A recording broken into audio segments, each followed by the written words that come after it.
Olá, seja mais uma vez bem-vindo aqui ao canal Breakpoint. Aqui é um canal onde falamos sobre tecnologia, desenvolvimento de software, startups e outros assuntos afins. No vídeo de hoje, vamos continuar falando sobre TypeScript, especificamente sobre o tema Type Guards, que é da categoria avançada do TypeScript. Você consegue encontrar essa documentação no próprio site da linguagem, tá? No próprio site lá do typescriptlang.org, eu imagino. Bom, o Type Guards é um conceito que você utiliza e você implementa na linguagem TypeScript, que você precisa ter a certeza do tipo da variável que você está indo manipular. É bem simples assim. Eu estou com uma constante na mão, por exemplo, do tipo XPTO, e eu quero ter certeza que é do tipo XPTO. Como fazer isso, né? É mais um conceito do que uma tecnologia em si. Vamos ver como fazer isso no TypeScript. Bom, aqui no TypeScript eu separei ah, duas formas de fazer isso. A primeira para os tipos primitivos, né? String, boolean, number, e como fazer isso. Bom, vamos escrever aqui uma função que se chama, por exemplo, checkSomething, ou seja, verifica alguma coisa. Ela recebe apenas um parâmetro, vamos chamar aqui de param, que usando o union types, ela pode ser do tipo string ou do tipo number, o nosso parâmetro. E ele vai retornar aqui um boolean, certo? É uma função bem simples para o conceito didático aqui nosso. Então a checkSomething recebe parâmetro que pode ser string ou number. Então, se eu na linha 2 quiser acessar alguma coisa, por exemplo, do meu param, por exemplo, toFixed, ele fala, não tem essa propriedade, não tem esse método, porque eu não sei se é string ou não sei se é number aqui na linha 2. Então, se eu venho aqui para um ponto, ele tem aqui, por exemplo, toString, value_of, que são métodos do tipo string, né? toString, value_of. Retorna the primitive value of the specify object. Ele não tem muita certeza do que a gente está lidando.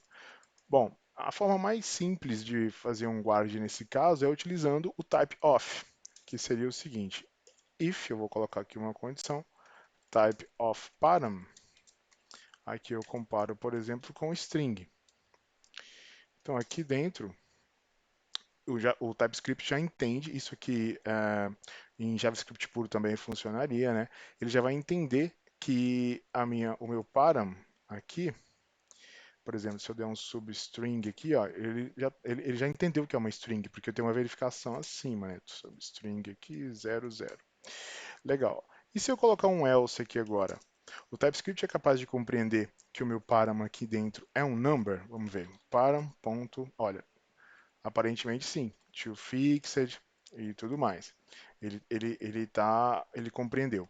Então, para tipos primitivos e para uma abordagem mais simples, um bom guard é o type of. Mas uma boa prática é você utilizar o else if aqui, né? E você sim verificar novamente o type of param aqui, só que nesse caso para o segundo tipo, que é number.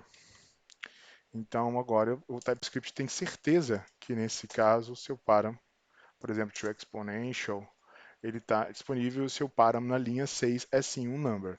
Então o type of amplamente utilizado é no TypeScript considerado um type guard, tá, pessoal? E aqui vamos botar um return true aqui só para atender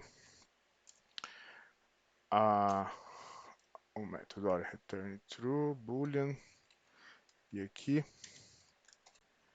ok, o checkSomething está pronto, recebendo um parâmetro de possivelmente dois tipos, string ou number, e a gente tem certeza do que a gente está manipulando utilizando o guard type of. Legal? Bom, vamos abordar um outro agora, uma outra possibilidade. Deixa eu criar um novo arquivo aqui para fazer sentido. Eu vou chamar de complex types.ts, que é quando você tem os seus próprios tipos, né? Agora começa a ficar mais interessante. Então, por exemplo, vamos criar um type aqui chamado smartphone. Smartphone. Esse tipo, ele vai ter algumas propriedades do tipo ID, Então, o ID, obviamente, é number. Ele vai ter um serial ID. É, eu não sei o nome agora, mas aparentemente os telefones têm um número sequencial, alguma coisa nesse tipo, que também é um number. E após o serial ID, eu quero dar para ele um brand. Qual que é a marca desse smartphone, que nesse caso aqui é uma string. Legal? Então a gente tem o nosso tipo smartphone criado. Eu vou criar um outro tipo agora, muito similar ao smartphone, que vai ser o notebook. Então eu tenho aqui agora o notebook, certo? Que ele também tem um ID, que é number. Ah, ele não tem o serial ID, para o nosso exemplo, e ele tem também o brand, que é uma string. Ok? Então temos dois tipos criados, um que é o smartphone e um que é o notebook. Eles compartilham aqui, ambos têm a propriedade ID e brand, né? Apenas o smartphone é que tem o serial ID. Agora vamos criar as nossas constantes. Então eu vou criar uma constante, por exemplo, chamada iPhone, que vai atender ao tipo smartphone. Então vamos dar para ele aqui, vamos colocar as propriedades. Então vamos colocar aqui o ID, sei lá, 900, um serial ID, que aí seria, vamos dizer aqui, um número grande aqui qualquer, tá? Ah, e vamos colocar aqui também um brand, que no caso seria aqui Apple. Essa é a marca do iPhone. Um pouco mais embaixo, vamos criar aqui o nosso Lenovo, que é um notebook, ok? Notebook,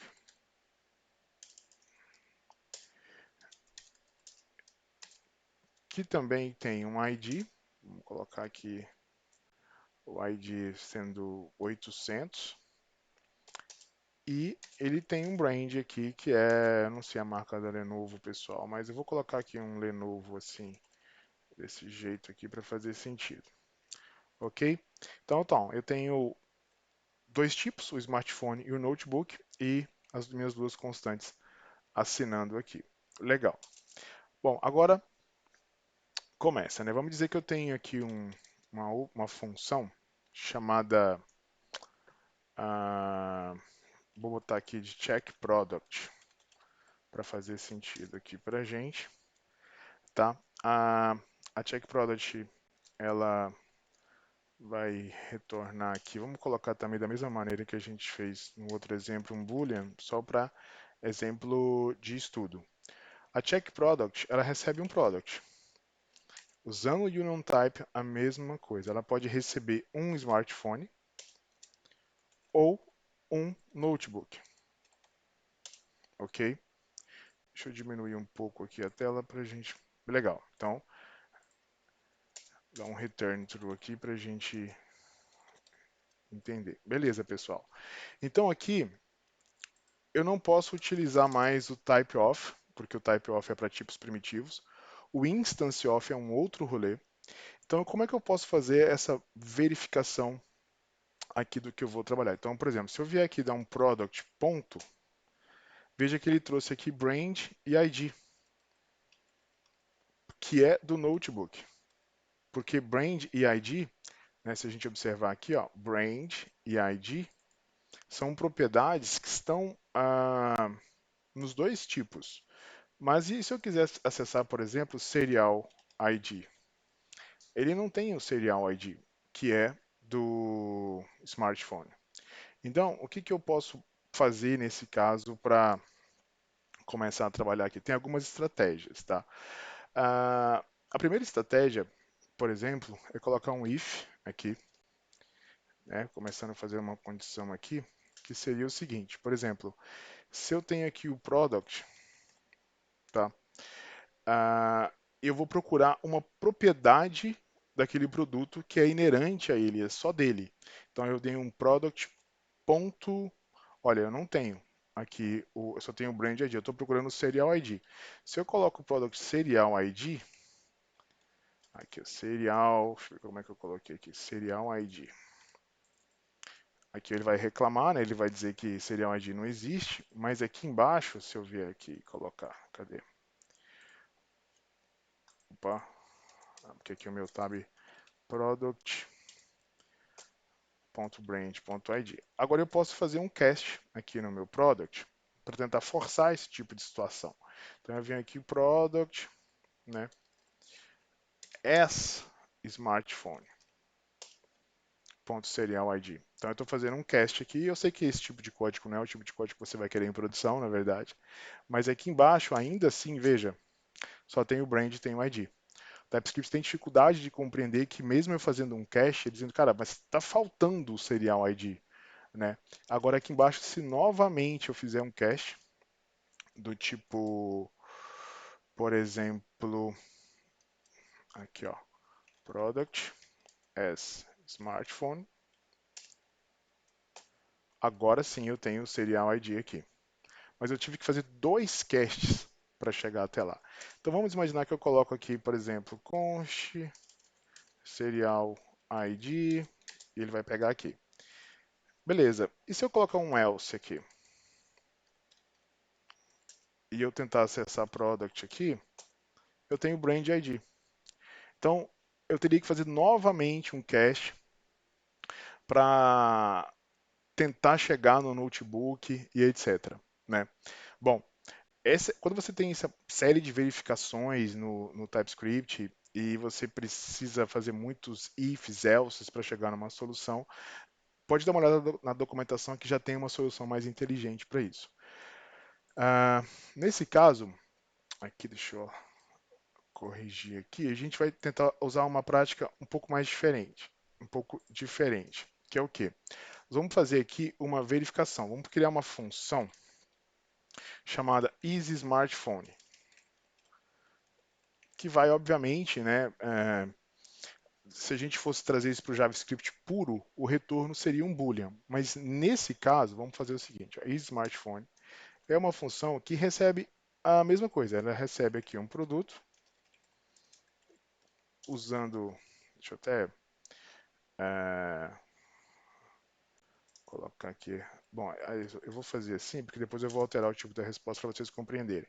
É um produto que é um smartphone, que pode ser, né, um smartphone ou um notebook. E aqui é que vem toda a mágica desse método, tá? Desse type guard, que é o seguinte: eu vou utilizar uma palavra mágica, vamos imaginar assim, que é o product, que é o elemento de entrada que eu estou verificando, is smartphone. Então veja bem, ó, claro que ele está reclamando porque eu preciso realmente retornar aqui deixa eu colocar aqui, product is smartphone.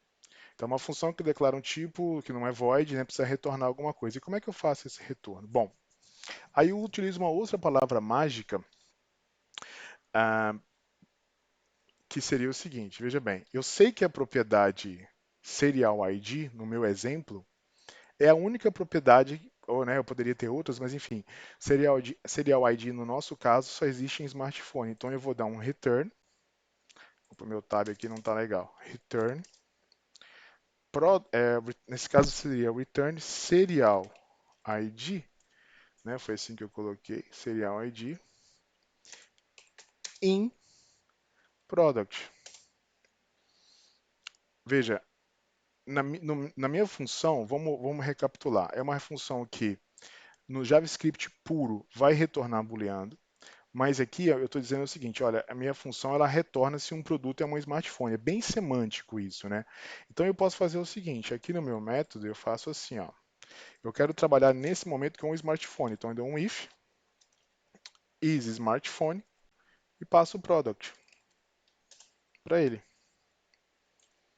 Entenda que agora, na linha 30, se eu vier um product ponto, brand ID, serial ID. TypeScript foi capaz de compreender que agora, nesse caso especificamente, eu estou trabalhando com um smartphone. Tá, Joel, mas e o else? Como fica? Eu vou ter que ficar fazendo agora uma série de funções para isso? Se eu vier aqui e dar um product ponto, não. usando o is e o in, né, para fazer essa verificação e criando essa função dessa maneira, usando esse type guard como está escrito aqui, o TypeScript é capaz de compreender que se eu tenho um union type que está entrando na minha função e são de apenas dois tipos, no caso smartphone e notebook, se eu tenho uma função que verifica o primeiro tipo, no caso do smartphone, no else, obviamente, já é o segundo tipo. O código fica mais elegante, né? Fica fácil de manter, fácil de testar, e obviamente você não colocaria essa função na mesma, na tua mesmo arquivo, você criaria um arquivo de constants, um arquivo de funções, ou então um próprio método assessor da classe, um método privado ali que faça essa verificação para você. Então, recapitulando, aqui no tipos primitivos a gente tem essa questão de apenas utilizar o type of para ajudar o TypeScript a compreender que tipo você está trabalhando. Em tipos mais complexos, a gente tem aqui, nesse caso, tipos similares, né, com apenas uma propriedade diferente. Nós utilizamos aqui o is-in, na verdade, né, fica bem semântico. Então, is smartphone recebe um produto que tem union type smartphone ou notebook e retorna-se um produto de um tipo específico, no caso, o produto ah, se ele é um smartphone, e a gente está fazendo essa verificação de que maneira? A gente está procurando nesse produto uma propriedade que a gente sabe que só existe em smartphone. E como tudo muda, né, no desenvolvimento de software, tudo muda nessa situação, se a minha interface mudar, eu tiver mais propriedades e outras nuances que eu quero abordar, basta eu vir na minha fonte aqui de verdade, que é o Easy Smartphone, e alterar. Legal? Pessoal, por hoje é isso. Eu queria pedir a você que chegou até aqui, que, por favor, se você gostou desse vídeo, deixa seu like, compartilha esse vídeo. Vamos criar aí uma teia de compartilhamento de conhecimento, ok? Esse foi o Type Guard aqui do TypeScript. Não esqueça de passar na documentação, tem vários outros exemplos bem legais lá, por exemplo, com animais, né? Se nada, então é um peixe, se mia, é um gato, que aí fica bem mais didático às vezes para compreender a questão do type guard. Ok, pessoal? A gente se vê na próxima. Até mais. Tchau, tchau.